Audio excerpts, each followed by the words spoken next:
Today on Inside Out, we're having Solomon Aleto. I think I'm pronouncing the name correctly. Yep, excellent. Yep. Solomon is a local leader. He's a member of the Football Association in Bedfordshire. He's a coach football for under 16. Is involved in the local community. He's a community leader as well, and is aspiring author. With Solomon, we're going to talk about football, or youth development in football, and youth innovation globally in Luton, in Bedfordshire. Is involved himself. We were talking a lot here before we come on there in terms of young people. We do have some talented young people who are playing football. I don't want to talk, give all fact, but Solomon is on air here. That is an area of expertise. He's going to tell us more about how can we improve in terms of youth development. How are you doing, Solomon? I'm very well, thank you, Junior. Solomon, we looking forward to Sunday, isn't it? England, Italy. Yes, Sunday is going to be an amazing day. I've been not necessarily dreaming about this day, but anticipating England to get to at least one final in my lifetime. But so, is that after how long? 55 years or something like that. After 55 years. It's been a while. It's been a while.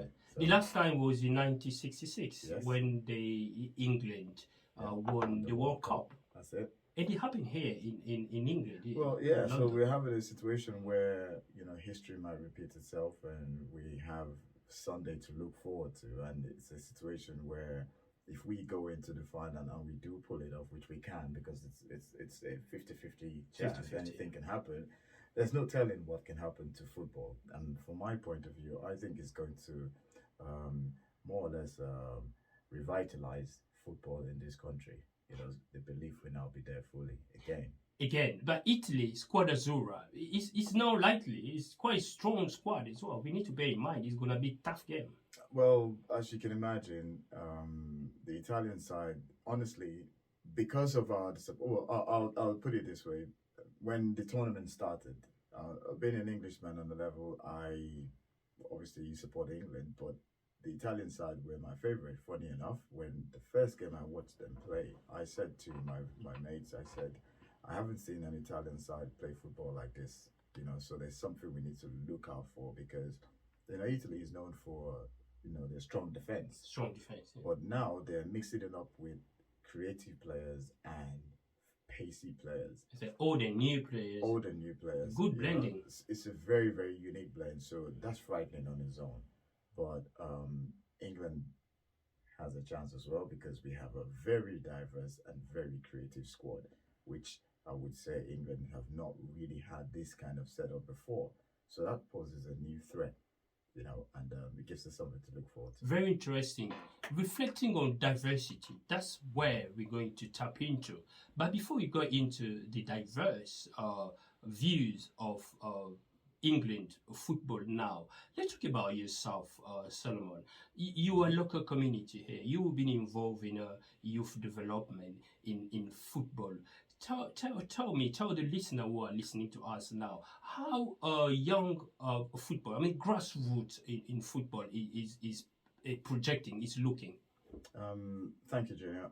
Well, I am the chairman of Inspire Athletic Football Club, and we run a grassroots football club that offers diverse and participation football to young people within the community.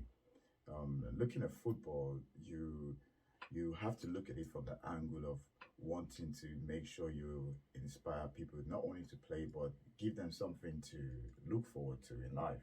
So life skills and obviously a level of support, be it moral, mental, even on the physical side, because you help them grow. So yes, the grassroots football is very dear to my heart.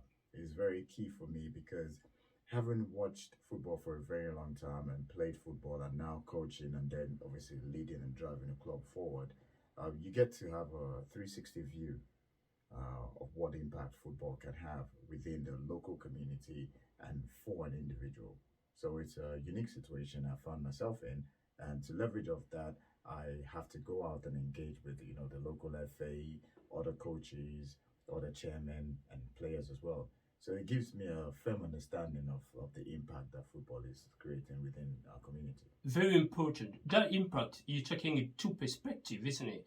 As a coach, as youth develop involved in youth development, as a father as well, your son played football. So you see the overall of young people, how they do progress. Uh, we covered recently quite a few events around grassroots football in Luton. Do you think more need to be done in terms of funding? Um, Junior, you see, that is I would say, is my unique angle. Why I really, really am passionate about football, because there is a lot that needs to be funded in grassroots football.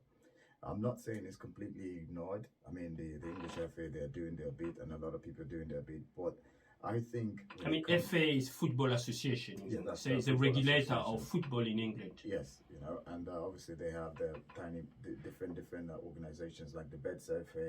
You have every county kind of has its own FA structure, and in this particular case, we're dealing with Beds FA being Luton. But in terms of funding, you see, from a grassroots point of view, I've always been under the impression that football should be a community development kind of program, especially from the grassroots point of view.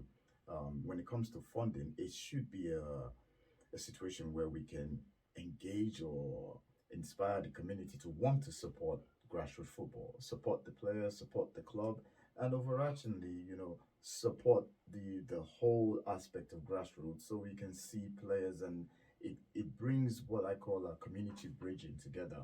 It brings the community together, and if there is a funding that can be done within the community, to support players, I think that would be an innovative way to look at football. I mean, we can go into this at some point, but that is the angle that I'm looking at it from, and I'm willing to expand on that. But that uh, your point of view, some people they may argue, they may say, you're trying to bring football down in terms of collectivity, in terms of community, while now football is purely business. Oh no, I mean, football is business. It is. There's no doubt about that. It's one of the biggest businesses you can get into. After the entertainment, you have health, and then you have football, especially in this country. So yes, it's a business, but at the same time, I mean, it can be a religion.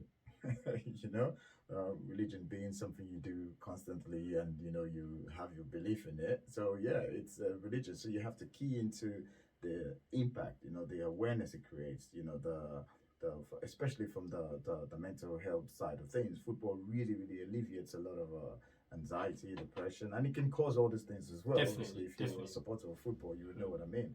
So it covers every aspect of community development. So it's very key that we understand how vital football is within our local community, and how we can use that to impact especially our young people, be it boys or girls. So the funding, going back to the funding is it's a thing that I think we should discuss more, engage more, and then drive companies and families and organizations to do more for grassroots football, So what? especially at this point in time. When you're talking about funding to drive grassroots football, so do you want community perspective or the local authorities to put more money in terms of helping grassroots to grow, or helping clubs? Because clubs are, if we look at perspective of funding, that mean parents will take their children to the academies or to the clubs, the local club. They don't need to pay. They need to rely on funding. Well, okay, let's look at it this way. For instance, right, at a football club or in a football club, you have players of different caliber. Some players who are exceptionally good, and players who are obviously struggling, and then you have players who just want to play. In terms of skills. In terms of skills, sorry, right? So when it comes to funding on that level, well, there is funds for grassroots football, but when it comes to player development, there is no avenue per se to say, hey, look, there's specific funds for developing of a player. My question is to see how can we have an innovative situation that can help fund a player who's exceptionally good. The reason why this is coming to play now is you look at a community like Luton, for instance, it's a very diverse community. Last time I checked, there's over 40 languages spoken in Luton. That means you're going to have people with different kind of mindsets, different kind of abilities, and different type of Do you think it creativity. reflects in terms of Luton town itself club for senior club? Does it reflect that diversity? The diversity is there for all to see, and that is what drives creativity these days. When you have, I mean, look at the English setup, for instance. If you look at the English team today, I mean, it's a bunch of diverse players.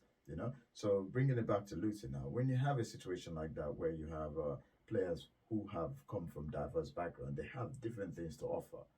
Now, the problem there is some of these players, especially ones that are on the grassroots level, they might be so good, but they might come from maybe I don't want to say maybe not less privileged, but maybe a struggling background.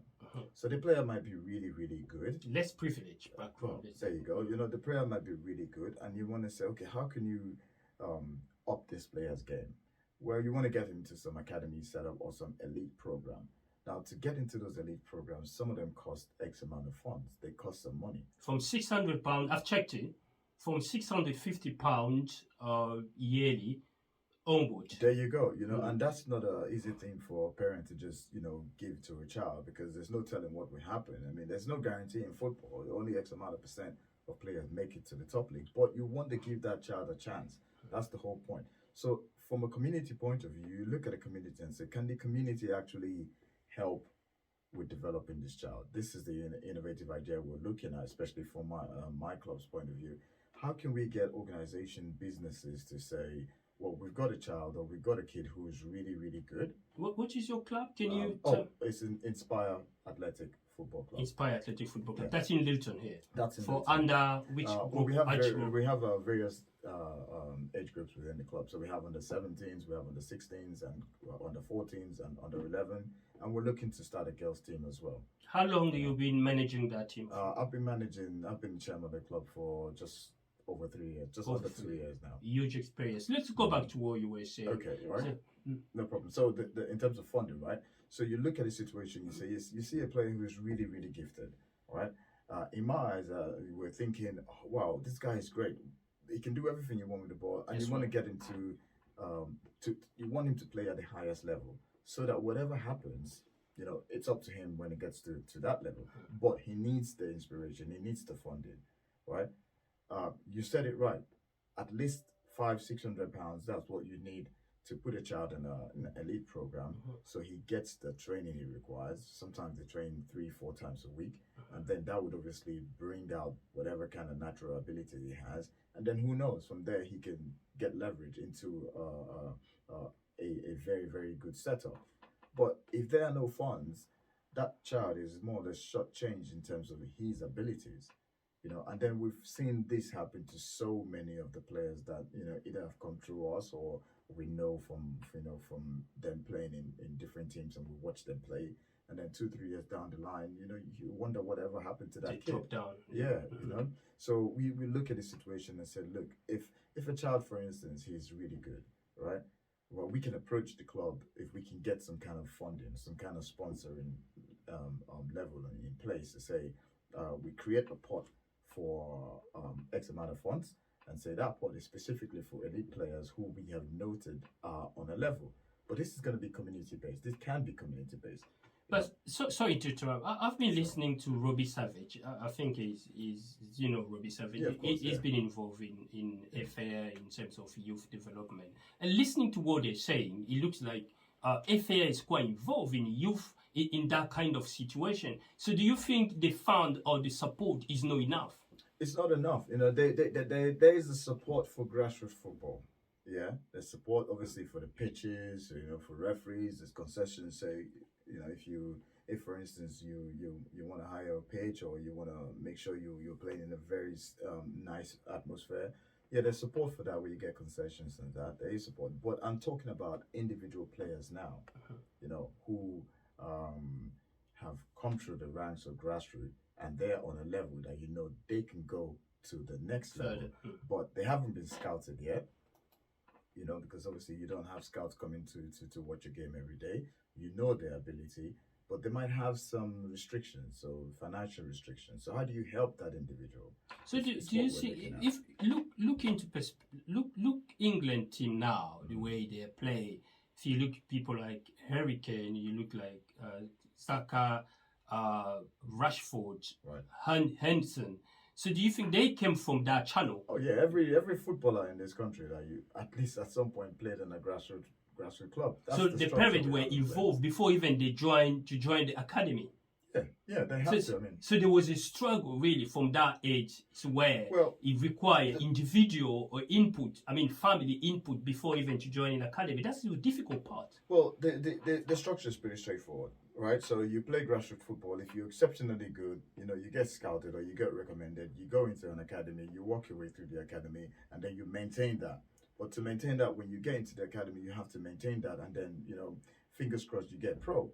But there are 1,001 kids out there who are on the level. They're very, very good. They might not get scouted, but there are programs out there that can be funded for this child to go and continue playing on that level. So this is where I'm coming from, because that gives the kid hope, it gives satisfaction as well, and it increases the inspiration about football. The perfect example is say you have a 12-year-old kid who is exceptionally good. He hasn't been scouted for 1-2 years, right? Um, Maybe he was scouted on the day, he went for his trial, and he was maybe ill on the day, or he was anxious on the day. He doesn't get picked. What happens to that kid? This is the question that nobody, really answers. What happens to that child mentally? So what we want to do is when we know this child, when we know this kid is on a level, we want to be able to give him soft landing to say, okay, fair enough. Since we know you're on this level, here is a scholarship program, or a package for you to go and continue your football in an elite setup where you play to the highest level with no fear, no anxiety. All is covered. You get all the training you want. It could be, it could be in a center of excellence, or it could be in an elite setup. That's right. But this has to be structured based on the funds available, which I feel, or rather I believe, the community should get involved. Perfect example is if, for instance, you introduce a setup where community know about this program and they chip in, parents chip in, or organizations chip in, and they create a pot. Say, okay, Inspire, for instance, Inspire, you've got, oh yeah, here's £2,000. Put that aside for any player that comes up the rank and you think is on the level. Get him to a setup, and we want to get feedback on what's going on with that child. So it's the community actually supporting that child. If that child, for some reason, gets to the level, who is he going to give back to? Is to the community. Exactly. Do you think the local structures, institutions, companies, or communities are ready to embrace that kind of setup? Well, this is what we're trying to find out. This is what we're tapping into gradually. This is what we've looked at for a year and a half. That would be, obviously COVID made a few things redundant, but we've been looking at this with a bird's eye. Say, oh wow, we push players. A lot of players come through our ranks and go into academies, right? So we've pushed a few players, we've looked at a few players, but some of them have come out, but they're still on the level. It might be just one or two things on the day that didn't make them go either pro or continue in the setup. But you don't want that kid to come back to struggle. You want him to maintain what he's doing, but those things cost X amount of money. So you in Luton here. Right. Luton is northwest of London, Right. and is for some reason that I don't want to say here on air, Luton has been classified as an underprivileged area. So you come across of most of kids, isn't it? Mm-hmm. In that kind of circumstances. Yeah, this is one of the things that inspires the club. We thrive on. So we don't look at the background of a player per se, but we are willing and always able to help. But how are you gonna know if you do not look at the background? How are you gonna know if a child is struggling? If the family where the players coming from is struggling. Okay, this is what I mean. Because for instance, if we're open to accept any kind of player, right? So once that player is with us, there are certain fees that obviously you have to pay for a club. But most parents, to be honest, they don't have a problem paying £150, 160 for a year. You do get some that will struggle. But when a child parents is struggling to meet those subs fees, the club steps in to give, kind of concessions to say, okay, fair enough, based on your situation, this is what is available. But what I'm saying now is, if that child whose parents is struggling to meet the subs is actually on a different level from all the other players, we want to have it in a package to say, okay, you are struggling financially, your child is on a different level. But we've got funding for We've got funding Why for you. Why can you apply? Do you mind if we take him to, this elite setup or this academy, or push him to a pro league setup? Because the funds is there to cover him. So you don't have to worry about that side of things. Let the club and the community, come together and push that child. It doesn't matter if it's for a year. Who knows? Anything can happen in the space of a year. If the fund is available for 2 years, yes, but we know that we're giving that child a chance, because of those natural abilities that